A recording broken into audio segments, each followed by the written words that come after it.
Hi, my name's Eve, I'm 17 and I have selective mutism. And for a long time, my voice didn't sound how people expected it to. When I was younger, my mum had to tell people not to talk to me first, because if they did, I wouldn't want to speak at all. That wasn't me being rude or ignoring them or choosing not to speak at all. It was anxiety. Even then, I was listening, I was understanding, I must have just been filled with so much anxiety. In primary school, things were a little easier. I didn't always want to answer questions, but I could when I needed to. I could answer the register, I could get through the day. I wasn't always comfortable, but I was coping. But when I went to high school, it changed everything. When I went to high school, I felt like I lost my voice completely. I had one or two friends that I could speak to, but nobody else. I couldn't even answer a register.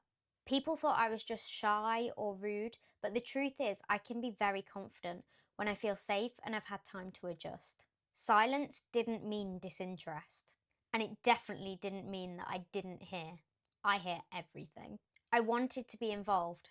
I wanted to belong, but I just didn't have a way of communicating that felt safe. During the pandemic, I was taught British Sign Language to help support my selective mutism. Learning sign didn't replace my voice. It just gave me another way to communicate when speech wasn't accessible. It gave me freedom. When I returned to school and I was signing, I realised something very important. So many people wanted to help and be supportive, but they just didn't have the time or the knowledge to help me. That's when I created my social media page. Its aim was to help the people around me learn to communicate with me in a way that I felt capable of. Then, something unexpected happened. One day, my page grew to 75,000 followers overnight. In that moment, I truly understood that communication looks different for everyone. I realised that there were people out there who wanted to understand, who wanted to include, and who were willing to learn. It gave me confidence. It pushed me to work harder on combating my selective mutism. It showed me that just because I communicated differently, it didn't mean that I was alien or alone. I wasn't broken, I was just different, and that's okay.